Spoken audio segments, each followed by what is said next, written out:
Hello and welcome to 3D Hero. My name is Razaki. Now this is part 2 of the videos in which we will be making the automatic Kalashnikov rifle or the AK-47 rifle. So in the previous video we had a little problem with SDF 3D misbehaving. It had to shut down every time. It was just shutting down. And I realized that my storage was getting full, so I decided to delete some items and also move some things to my external storage. And so let's see how it goes right now. I'm also going to close my photos in order to save a little bit on the RAM, and we'll try to depend on the images I come across here. I'm not sure how wide that can be, but let's see. Whew. Yeah, the loading time is going to drag this tutorial much longer than I would really like it to go, because I don't want to bore you guys. I'm just gonna go back and I think I should close my browser. Sorry, not close, but close my browser. And also, let me just end everything that's operating in background, and we're going to restart. So I'm not going to look at the browser. I'm going to also not look at other unnecessary things. So we will just open photos, and then I will open SDF 3D so that we can always get back to it and switch back and forth between these two applications. So we're going to start by modeling this cartridge. Oh, magazine, sorry, the magazine. So let's go to the SDF 3D and carry on with that. So start off by closing the axis function and then dragging these faces a little further ahead just to make it look really realistic.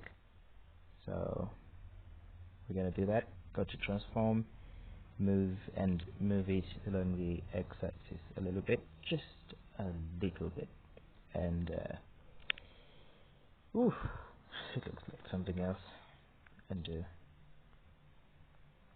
redo, whoa, undo. So I'm just going to move it in front a little bit, and I will carry on with the other components that we're going to model. So I hope this video is not going to take a very long time to get done, but I also hope that we will get more stuff done than talk. Okay, so that's done. Just going to deselect all that and select the other object. Click region to select it entirely. Then I'm going to scale it along the y-axis while eyeballing it against the main body of the gun.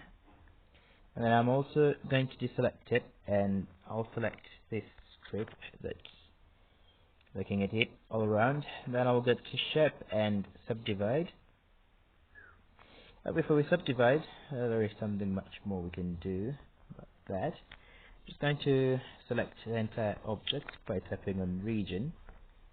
Then I'm going to select this view. Then I will move it a little bit. So transform, move.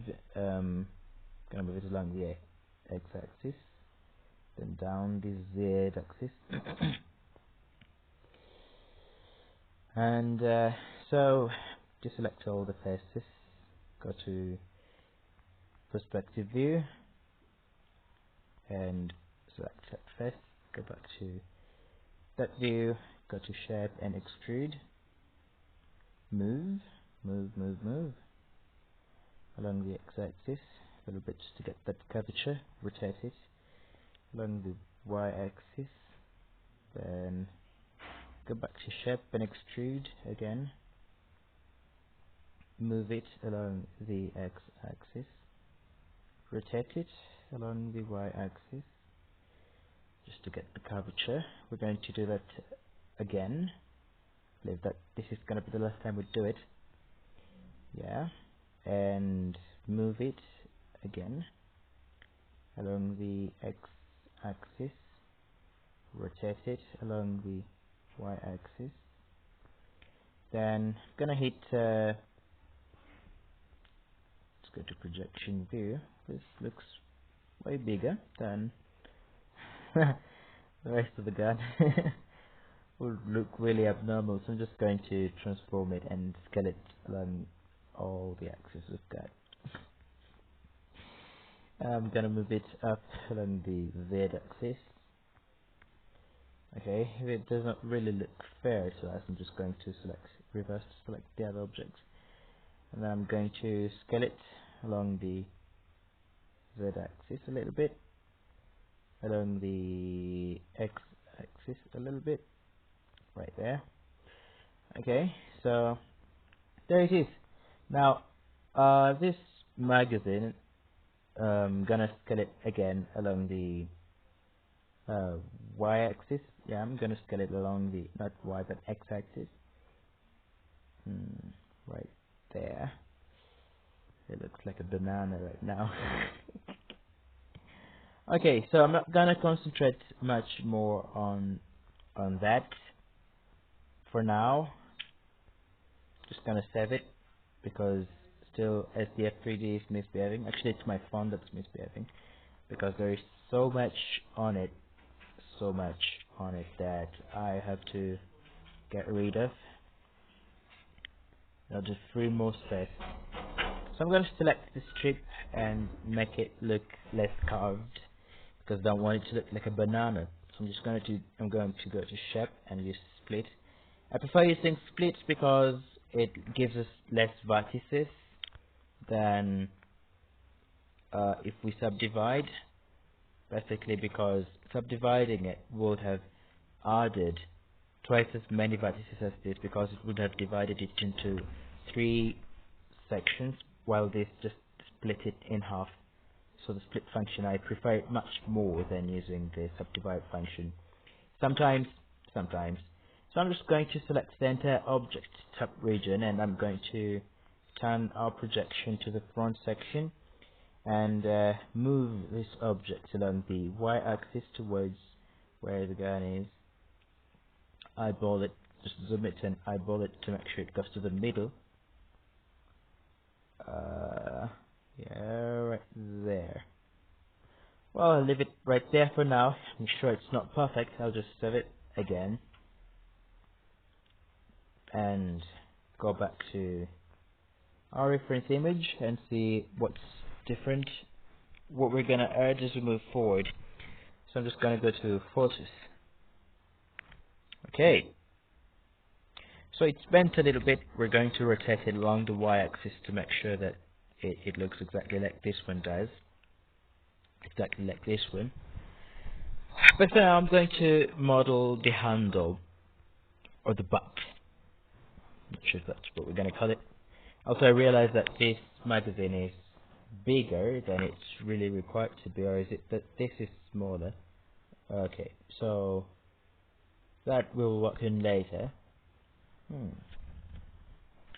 Okay, so we're going to do the fine tuning later. So just going to deselect that. So we're not going to go to the tool shop right now. Add another object and say select that face, that region. Look at it from the front and transform it by resizing it along the y-axis to make it about the same size as the magazine. It looks a little easier to model this object than it was to model the other one. I'm just going to switch to projection. No, I'm just going to switch to whatever view this is. I'm gonna move the selected object down along the z-axis. Then I'll move it backwards along the x-axis and save it.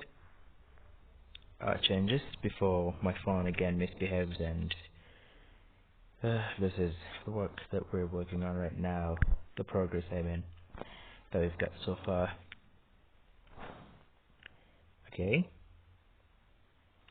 so I'm just going to tilt it a little bit towards the front, and the rest of the shapes I'll form later. It looks a bit easier to model than the pistol was. I mean, the back of the pistol was a bit tricky. So I'm just going to select the projection view, and I'll try dragging before extruding. Move down along the the Z axis a little bit, just a little bit over there. I know the major concern that comes up here is that we have an egg-shaped object because it's curved. Just going to select this center strip and go to shape and split it. Does not really look fair. Does not look nice. Actually, it's making me realize something that it's not really nice.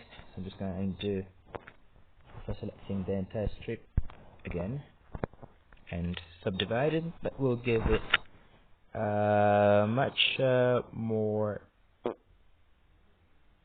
Ooh. No, it's still eggy as it was before. But we're gonna sort that later. So, just going to select center object, tap in one face, tap region, go back here, and rotate it along the y-axis. Revert as far as it goes with regards to rotating it. So we're just going to move it a little bit and stick it into the gun. And transform, move along the z-axis. That sticks into the gun. We'll work on that later because according to our reference image, this component of the gun does not really go into the gun. So I'm just going to eyeball this into position as it did with the first object. Move it along the y-axis all the way there. Actually, it looks like it's gonna dare us the challenges to move this a little bit in order to match it with the other objects. There it is. I believe it's perfectly eyeballed into position. I'm gonna save it again. Sure, this is boring to save it over and over again, but I just prefer, just in case Subdivformer misbehaves and force closes. So there we go. I believe it's bent a little bit better than as it is. So we're just going to come up with this section of the model, and then we'll start working on the muzzle right later. But this section looks easier. I mean, the front area. To me, it looks easier than these parts of the gun, because after we get the size of every component here, it will be easier to match them proportionally to the muzzle. So I think I just consider the muzzle much easier to model than the gun itself. There we go. SDF misbehaves. It's got a little bit of a rhyme. I don't like it though. Okay, I'm noticing something here, but that we're gonna work on later. There is this huge space right here. We'll find a way to work on that later. So I'm just going to switch to perspective view again and add another object, select it, and so just going to turn it over to view it from the upper area. Select the entire region. Just want to move it before I start eyeballing it. I just want to eyeball it into position. I think it'll be better that way.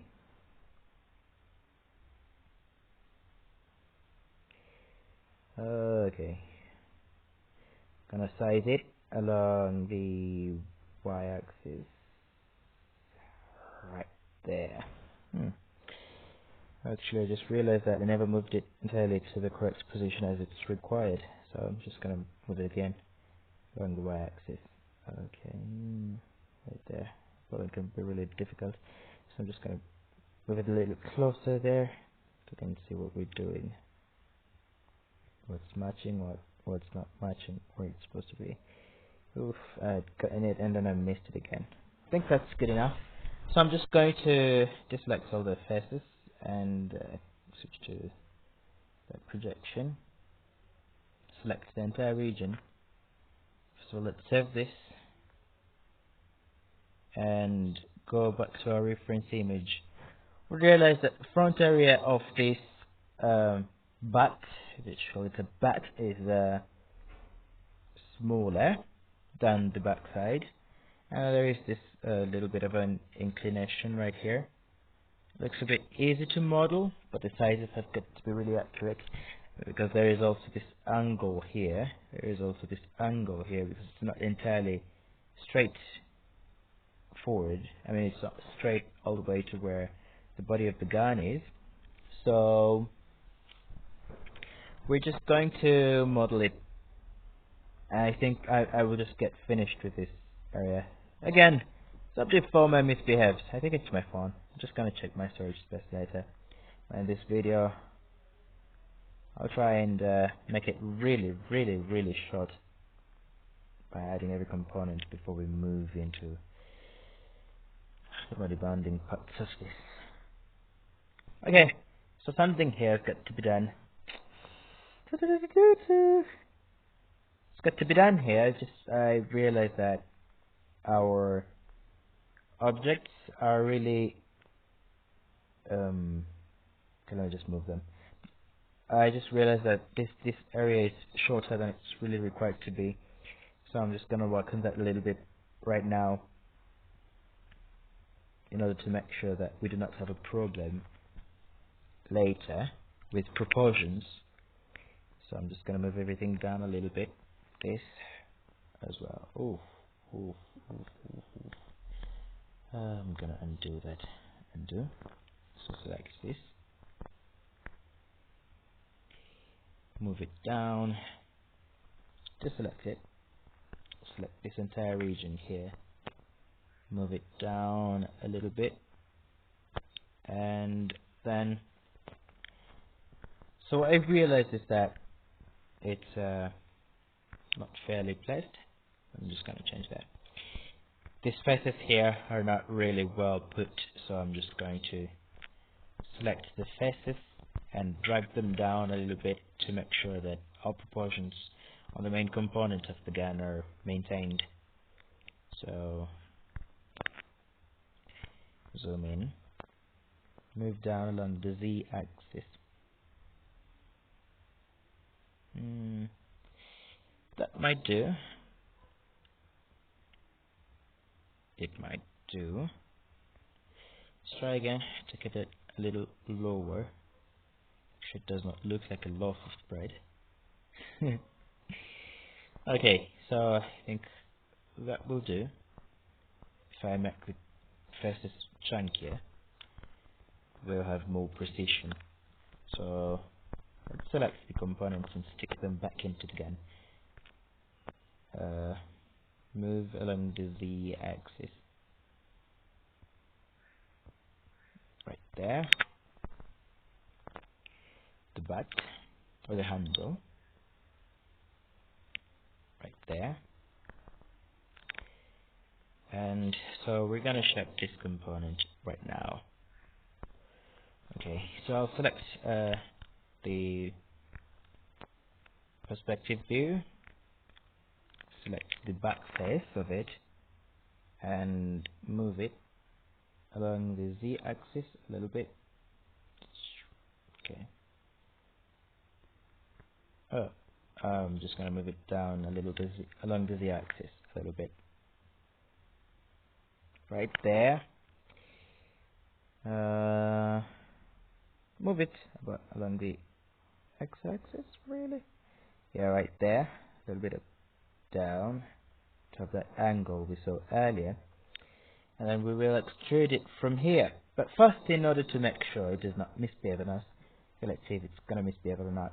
So I'm just I'm gonna move it down a little bit, and so I'll move it down along the z-axis, and then backwards. I'm gonna scale it up along the z-axis, right there.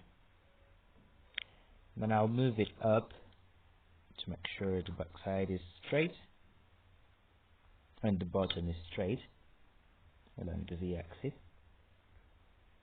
And we've got the general shape. Now there is this